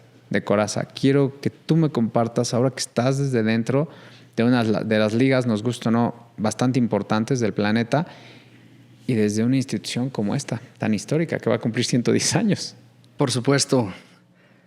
Te voy a platicar porque creo que está ligado un poco. El máster que hice con el Johan Cruyff Institute fue algo muy interesante para mí, porque si bien ya tenía algunos años de estar trabajando dentro de Orlegui, este grupo se compone de gente de diferentes partes del negocio, jugadores en activo, jugadores retirados, algunos entrenadores, directivos, medios de comunicación, empresas que patrocinan el deporte. Entonces me tocó darme cuenta que la realidad de lo que yo vivía era solamente una parte y una perspectiva de la realidad del fútbol mexicano. Entonces contribuyó mucho a entender el fútbol desde diferentes puntos de vista. Para mí fue algo fundamental. Más allá de las relaciones, tengo grandes amigos que hice en esa etapa, que hoy en día siguen siendo grandes amigos. Pero entender las diferentes perspectivas para mí fue muy importante, y entender que no todos los grupos hacen las cosas como las hacemos nosotros. Algunas cosas las hacen distintas y mejores. Algunas cosas nosotros tenemos mejores selecciones, y entonces me di cuenta de mucha diversidad.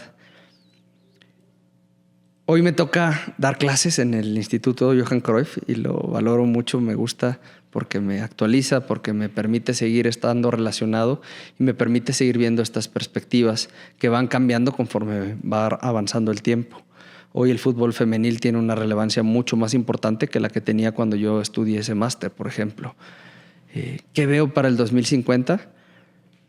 Una industria que se está profesionalizando a velocidades muy altas. Es decir, de ser empresas que había alguien que se encargaba de lo deportivo, alguien que se encargaba de operaciones y lo que significaba marketing en esas épocas, de la taquilla y listo, ¿no? Y ese mismo del campo. Hoy hay ingenieros especializados en canchas deportivas. Hoy las áreas de marketing y comunicación son muchísimo más grandes. La inteligencia artificial está teniendo funciones específicas dentro de marketing, dentro de los modelos de revenue management, de ticketing, pero también dentro de la interpretación de los datos estadísticos y probabilísticos del fútbol, dentro del análisis de los datos de GPS que tienen los jugadores para la preparación física. Entonces, el nivel de profesionalización, los atletas se han vuelto de otro nivel completamente. Las generaciones también van cambiando, los liderazgos tienen que ser diferentes. Hoy no es lo mismo un grupo de fútbol, un equipo de fútbol, al que tal vez nos tocó a ti y a mí vivir de jóvenes, ¿no? En la cual si el entrenador llegaba y gritaba y te regañaba porque había sido un mal partido, pues agachabas la cabeza y te ibas agüitado a tu casa. Hoy los estímulos son diferentes para los jóvenes. Entonces el fútbol va evolucionando. Las barreras de entrada o de competencia bajaron tremendamente. Nuestra competencia hoy es la Liga Española, la Premier, la Champions, la NFL, la NBA, porque a lo mejor a través de estos deportes tú encuentras el entretenimiento que antes tenías en la Liga MX. Entonces creo que tenemos que modificar la manera en la que nos involucramos con nuestro aficionado, tanto dentro del estadio como en las plataformas de transmisión. Ha sido muy complejo el entorno porque hemos transformado la forma en la que se veía el fútbol, ¿no? Quizás en los 90s tenías 2 canales donde estaban todos los equipos y sabías en qué día y en qué horario jugaba. Hoy el deporte en vivo ha sido una herramienta fundamental para las plataformas de streaming, que nos dotan de mejores ingresos por derechos de transmisión, pero que al mismo tiempo puede ser que nos empiecen a alejar algunas veces de nuestros aficionados.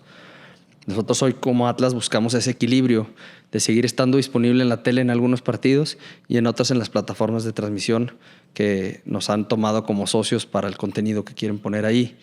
Y entonces, ni alejarnos tanto del equipo, de nuestros aficionados, pero tampoco sacrificando esta estabilidad financiera que necesita una organización que va creciendo en los gastos, porque todo esto que te platico de la infraestructura, de la estructura de marketing, comunicación, todo eso cuesta, ¿no? Y entonces hay que hacer un negocio sostenible.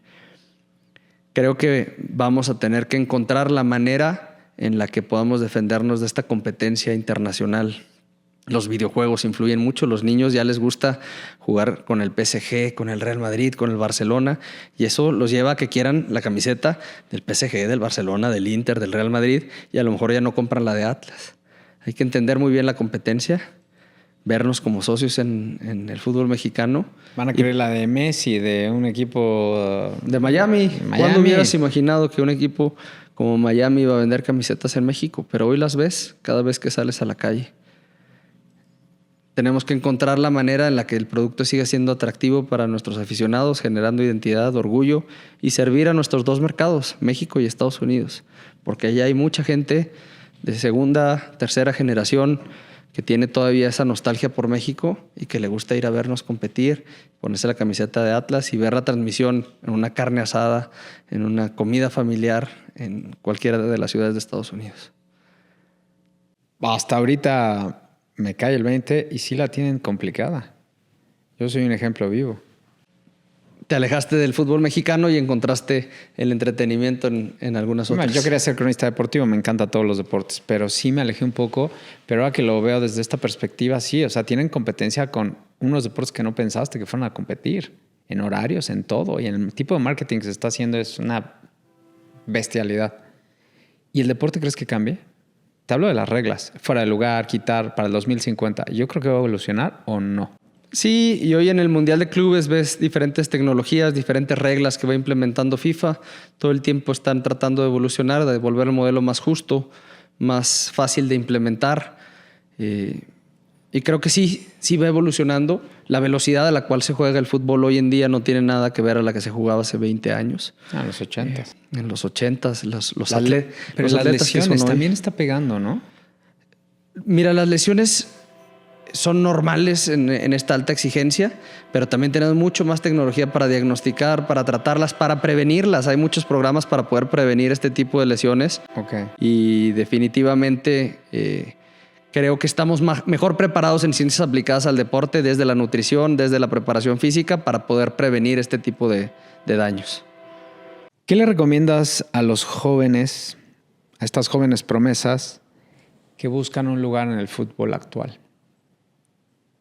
Depende si me preguntas de jugadores o de los que no tenemos el talento en la cancha y que pues trabajamos en otro lado. Todo y también enfocado a los jugadores. Tú que estás desde dentro del negocio, porque creo que mucha gente tampoco entendemos ya hoy en día el negocio del fútbol. Yo me sumo a eso. Pero ¿qué les recomiendas? A los papás, por ejemplo, que quieren a un hijo diseñarlo para que, no sé si viva su sueño frustrado. Toda esta parte, y también que hay lugar en el fútbol para todos. Hay lugar en el fútbol para todos. Lo que sí te puedo decir es que el fútbol es un deporte global. Hay que prepararse para ser jugador o para ser ejecutivo. Necesitas hablar perfectamente inglés porque ya el fútbol no es nada más el fútbol mexicano, es una empresa global por completo. Entonces, tanto jugadores como ejecutivos tienen que tener esa visión global y prepararse en el idioma. Creo que una de las barreras que tenemos para poder tener jugadores en otros países es esa barrera del lenguaje, que no hemos sido capaces como industria de atacar y preparar, mejorar nuestros jugadores para que puedan ir a diferentes lugares y adaptarse más fácil a través del lenguaje. Te diría que aquellos que quieren ser jugadores, a los papás que dejen a los formadores formar a los jugadores. ¿Escucharon? Y a los niños y niñas que tengan ese sueño, que lo disfruten. O sea, si lo haces como un proyecto de tener que llegar, lo más probable es que no llegues. Mejor disfruta el proceso y eso te va a llevar como consecuencia a tener un buen resultado, con disciplina y mucha voluntad, porque el que llega a ser futbolista profesional sacrificó muchas cosas, y sigue sacrificando. El futbolista luego, la gente es muy dura para juzgarlos, ¿no? Y entonces, no, pero es que cobran una millonada. Sí, cobran una millonada. Porque tienen un talento que muchos no tenemos, por un lado. Y por otro lado, porque no tienen fines de semana. Porque todo el tiempo tienen que estar viajando lejos de su familia, perderse bodas, cumpleaños, incluso el proceso de paternidad. Porque ellos tienen un compromiso muy grande y una voluntad para poder estar ahí, aprovechando su talento. Ellos eligen utilizar ese talento para ganarse la vida. Y eso requiere mucha voluntad. Desde jóvenes se pierden todos estos eventos, se cuidan en su alimentación, se cuidan físicamente, dejar de hacer deportes que los pudieran lesionar. Entonces, si eso no lo disfrutas, lo más probable es que no vas a llegar. Sí, aparte que es finito, ¿no? Luego se acaban, o sea, acaba su carrera y para ellos es si no van trabajando esa transición de cuando dejan de ser futbolistas, a muchos les pega mal, ¿no? No están preparados para afrontar la vida, ¿no? Están encerrados en una burbuja desde niños y los sueltan de repente y es como, ¿y ahora qué hago con mi vida? Que tengo la fortuna de ver cómo ha evolucionado mucho el jugador, se prepara hoy académicamente como persona, tienen una mentalidad distinta y afortunadamente cada vez veo jugadores más profesionales, mejor preparados para todo lo que venga a continuación. Entonces, sí, las generaciones han cambiado y creo que para bien. Los futbolistas hoy son gente mucho más preparada. Me llena de orgullo ver jóvenes como Víctor Ríos, como Paulo Ramírez, formados en casa, que además tienen su licenciatura, que ya la terminaron, que se preparan, que en los viajes leen, traen su Kindle y se ponen a leer durante el viaje. Más allá de esta tendencia en general de pasarse o vivir en redes sociales, veo jugadores leyendo, preparándose, siendo buenas personas, con una salud mental, espiritual muy buena. Y eso creo que luego la gente es muy dura en juzgarlos y todo el mundo dice que el jugador que no preparado, si los conoces cuando te acercas como persona, te das cuenta que hay grandes personas, grandes profesionales preparados para lo que viene. Es bueno escucharlo de alguien que está adentro. Porque he escuchado otras historias, pero es bueno que lo compartas y lo digas tal cual es. Quisiera remontarme un poquito a tu nostalgia de aficionado. ¿Quiénes eran tus ídolos, así tus jugadores favoritos? Pues yo crecí con el Santos de Jared y el Pony Ruiz. Venga. Definitivamente ellos. Y no puedo dejar fuera a Jorge Campos. Y fíjate que nunca he tenido el gusto de conocerlo. Me gustaría algún día ¿Al Brody?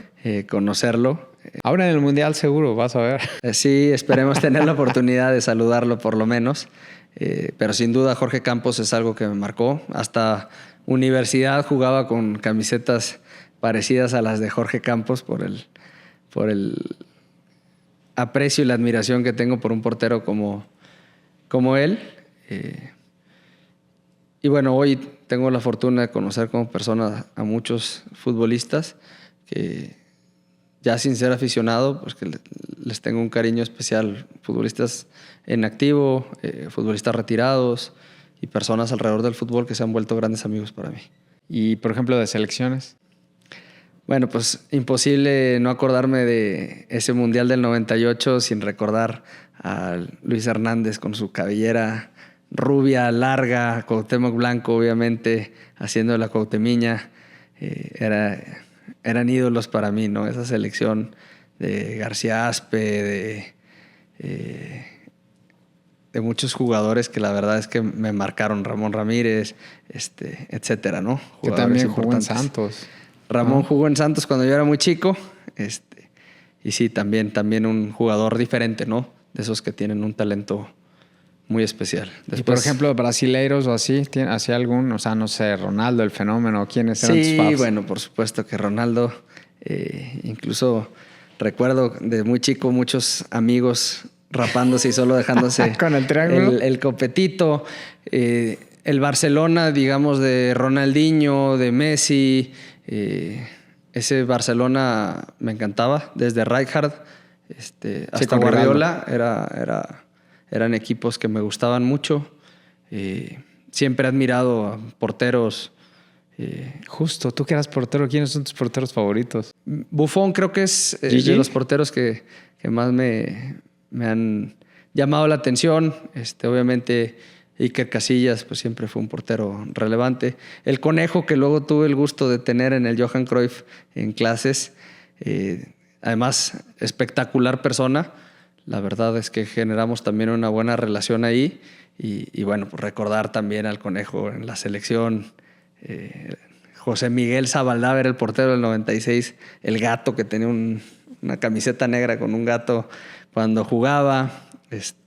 Osvaldo Sánchez, a quien también tengo el gusto de llamar amigo hoy en día, pues por supuesto que se volvió un ídolo para mí por su paso por Santos y también por su paso por selección. Oye, te tengo que hacer la pregunta porque ya viene el Mundial. Dame tus candidatos para campeones. Uy, la verdad es que te fallaría por mucho de saber quién pudiera quedar campeón. Pero bueno, tal vez le tengo cariño por haber vivido ahí un tiempo a Alemania y nada, me gustaría más que México fuera el campeón del mundo. Pero bueno, después de ellos creo que la selección alemana tiene un cariño especial para mí. ¿Ellos dos? Ellos dos. Y todos estos procesos mundialistas que han pasado, ¿cuál ha sido el que más te ha gustado? Como selección, para mí la de Alemania 2006 fue una gran selección. Hoy tengo el gusto de tener de entrenador a Gonzalo Pineda y bueno, recordar esa selección creo que daba muchísimo gusto el ver cómo jugaban. Creo que ha sido de las selecciones que más disfrutaba ver sus partidos. Esa sería, creo que la selección que recuerdo la de Alemania, que fue un gran mundial. Obviamente que la del 98 pues tiene un cariño especial. Platicábamos de cómo de niño te apasionas un poco más y ves ídolos muy grandes dentro de tu selección. Obviamente el 98 también fue un mundial especial para mí, pero la del 2006 creo que es la selección que más me gusta. Sí, aquella tenemos muy buenos recuerdos. Si quisieras, quienes nos ven se puedan quedar con una idea sobre Aníbal Fager, ¿cuál sería? Qué padre pregunta. Pues mira, Aníbal Fager es una persona que trata de ser auténtico como líder, como papá, como esposo, como hijo, como hermano. Pues trato de ser como soy y como me formaron. Hay una frase que marca mucho mi vida que dice: solo se llega rápido, juntos llegamos más lejos. Y creo que así me gusta a mí, juntos trabajar en diferentes ámbitos de la vida para poder lograr llegar más lejos. Y eso creo que soy. Como soy, auténtico, a veces lloro, a veces grito, a veces me equivoco, a veces acierto.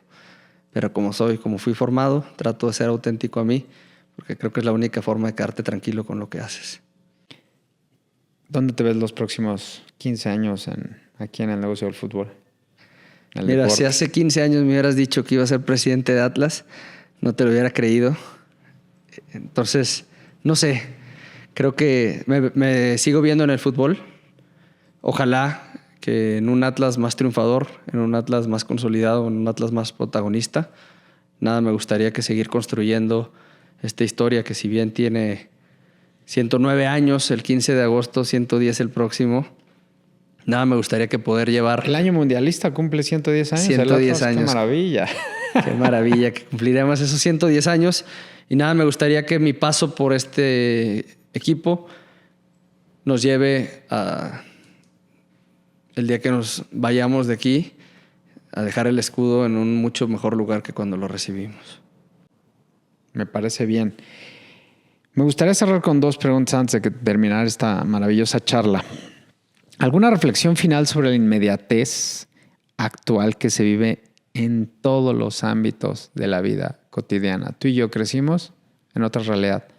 ¿Pero cuál es tu reflexión? Creo que esa parte de disfrutar el proceso que te platicaba, creo que es fundamental. hay prisa en todo, hay falta de disfrutar ciertos procesos, ciertos aprendizajes. Luego cuando creces muy rápido te puedes caer muy fuerte. Y a mí me ha tocado equivocarme tal vez en la debida dimensión y eso lo he disfrutado. Creo que la paciencia de pensar lo que decimos y lo que hacemos es fundamental.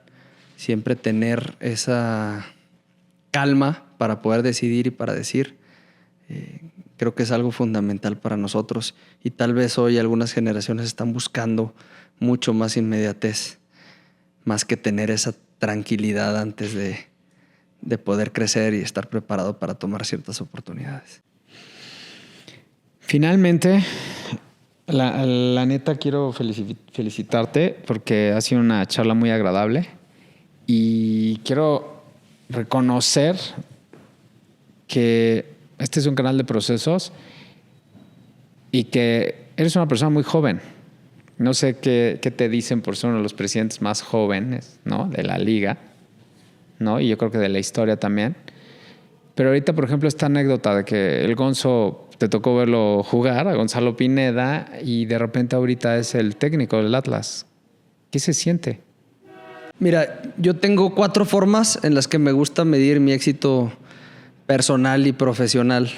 La primera, tuve el gusto de conocer a Richard Montañez, de Flaming Hot. Okay. Y en una plática después de su conferencia, en el 1 a 1, él me decía que para él no fue fácil formar parte del grupo directivo de PepsiCo, ¿no? Por sus orígenes, por cómo venía. Incluso platica una anécdota muy interesante que cuando se sube al avión privado de PepsiCo en su primera reunión que iba a Nueva York, se sube y se sienta en un asiento que vio disponible. Después de él sube el CEO y le dice al grupo: estoy un poco cansado, voy a irme atrás a dormir. Entonces se va a un asiento atrás el CEO para descansar. Cuando llegan, se le acerca una de sus compañeras directoras y le dice: Richard, no te da pena nada, ¿verdad? Dice Richard: ¿de qué me estás hablando? Dice: bueno, pues te subiste al avión y te sentaste en el asiento del CEO. Entonces Richard se moría de pena y luego reflexionó más tarde en su vida de por qué el CEO no le había dicho: oye, te sentaste en mi asiento, ¿no? Dice: porque lo hice auténtico, lo hice por quien soy, lo hice con genuina ignorancia de que ese era su asiento, sin ganas de hacerle daño a nadie. Y aunque yo no encajaba en el grupo que estaba en ese avión, que seguramente juzgaron porque yo me subí con mi bolsa de burritos y me senté en ese asiento, me di cuenta que hay gente que está hecha para encajar y gente para sobresalir. Me dijo: Aníbal, tú sé quién eres y si no encajas, sobresal, no te preocupes. Entonces, una de las formas en las que mido es siendo yo como soy. La segunda forma que me gusta a mí es el poder platicar a qué me dedico con orgullo, platicar que pertenezco a una empresa y que se me llene la boca de orgullo cuando platico que trabajo en una empresa que ve el ganar sirviendo como una forma de vida. La tercera es poder compartir con mi familia éxitos, fracasos, llorar con ellos y festejar cuando nos va bien. Pero la cuarta, y que va más relacionada a tu pregunta, perdón que me haya extendido, me gusta pensar que algún día voy a vivir la película de The Kid, la de Mi encuentro conmigo, con Bruce Willis. Maravillosa. Maravillosa, que me imagino que me encuentro a ese Aníbal, ese gordito de 8 años, y a diferencia de Rusty, que le pregunta a Bruce Willis si ya son pilotos, si ya tienen a su perro, si ya se casaron, cuántos hijos tienen. Veo a ese gordito preguntándole a Aníbal qué hacemos y qué hemos hecho en la vida, y le puedo platicar que somos presidentes de Atlas, que nos casamos, que tenemos 2 hijas maravillosas, y creo que él estaría muy orgulloso de eso. Y eso es, creo que... Y ganamos sirviendo. Y ganamos sirviendo. Y creo que eso es lo que me hace creer que hasta el momento me puedo llamar exitoso, que ese Aníbal de 8 años esté feliz y platicarle qué hacemos y nos llene de orgullo. No, hombre, maravillosa reflexión de tu proceso. Al final de cuentas, gracias otra vez por compartir pues esta historia que has tenido con el balón, con las personas, porque al final de cuentas es lo que somos, ¿no? Colaboradores de vida. Así es. Oye, Aníbal, a mí me gustaría ya nada más para cerrar esto. Me ha gustado mucho la charla, de verdad. Me ha gustado mucho escuchar tu proceso y me encantaría más pues contarte una visión que tengo yo. Yo amo el fútbol, amo a la selección, ¿no? De una manera desmedida, pero me he separado mucho. Criticar los procesos es muy fácil, pero me gusta mucho lo que pasó en Atlas. Porque como buen underdog, o sea, hiciste junto con todo el equipo algo imposible, ¿no? Me refiero a todos, Diego Coca, todo, tú sabes los nombres, yo no. Pero si pudieron hacer eso como organización dentro de uno de los equipos más importantes de la liga y de la historia del fútbol mexicano, me encantaría que en este proceso que tú tienes pudieras ir a la Federación Mexicana, ¿por qué no? Y llevar a la selección a un lugar un poco más digno que vaya de acorde a la afición que tiene. Porque yo creo que si todos los aficionados nos merecemos no ser campeones, yo sí creo que eso va paso a paso, pero por lo menos vivir una semifinal, ¿no? Hemos visto ejemplos de otras selecciones, ¿no? En mundiales pasados. Pero yo sí creo que México tiene, obviamente comparto contigo que es desde abajo. Sí tiene que ser un trabajo y sí que hay que limpiar. Por eso me gustaría cerrar esta charla con eso. Tú lo viviste, tuviste que hacer un diagnóstico. Obviamente te dieron todas las herramientas y te dieron carta abierta. Pero me encantaría que tú que lo viviste en un proyecto que parecía como muy complicado, lo hiciste y 2 veces, ¿no? Y ahora pues estás reestructurando otra vez de nuevo y estás llevando otra vez otro ciclo. Pero me encantaría, te lo digo, que pudieras llegar a ese nivel para tener ese tipo de logros. ¿Por qué no? Te agradezco mucho el deseo. Hoy mi sueño está en Atlas. Yo sé. Hoy mi sueño está en reconstruir lo que dejamos de hacer durante algunos años.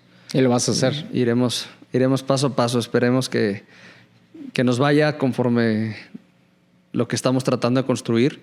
Veo un grupo con mucha voluntad de construir un grupo no de futbolistas, sino de personas que juntos busquemos un mismo objetivo. Y te agradezco mucho el deseo y la invitación además a este espacio que hasta hace un par de horas era intachable en la selección de invitados.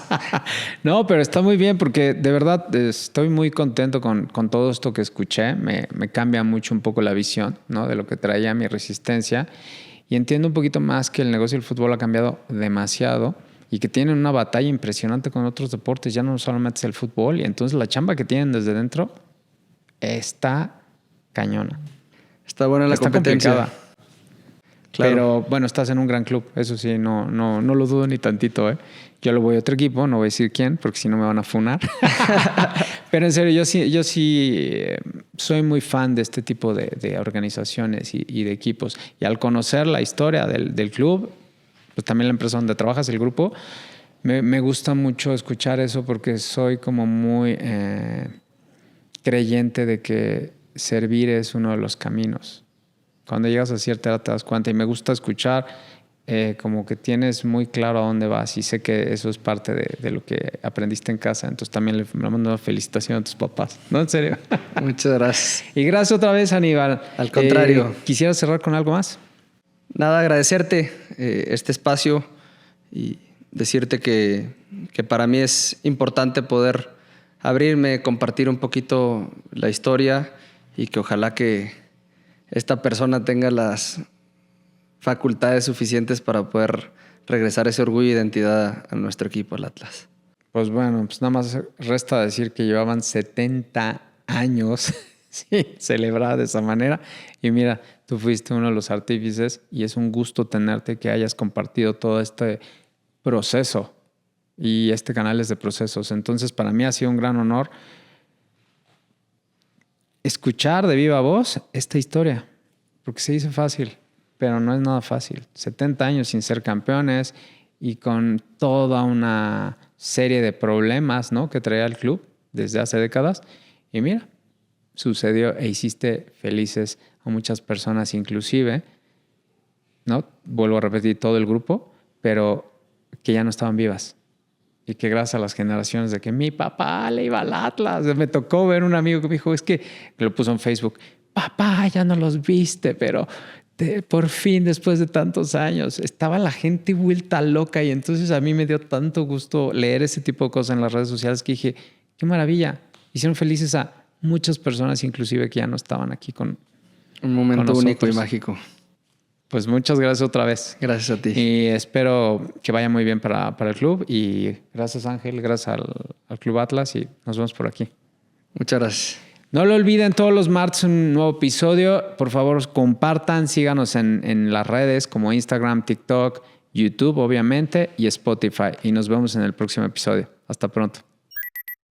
Mira, la imagen la traemos puesta. De hecho, una parte es de que la imagen es inevitable. Todos tenemos una imagen, ¿no? Te vean o no te vean, se están generando imágenes sobre ti. Y esa imagen va a comunicar sobre ti, pero va a comunicar sobre todo quién eres. Va a hablar de ti sin palabras. Es comunicación no verbal pura, ¿sí? Entonces, ¿qué quieres que comuniquen? ¿O qué quieres comunicar? ¿Qué quieres que los demás piensen de ti? Para tener una buena imagen, sí, la parte externa ayuda, todo esto que podemos ayudar en cuanto a colores, proporciones, todo eso ayuda. Pero si no es congruente con quién eres tú por dentro, pues ahora sí que es pura máscara. Y la imagen es una herramienta, porque no lo es todo, siempre lo digo, no creas que ya porque tienes una buena imagen ya la hiciste, es una herramienta que te va a acompañar en esos procesos.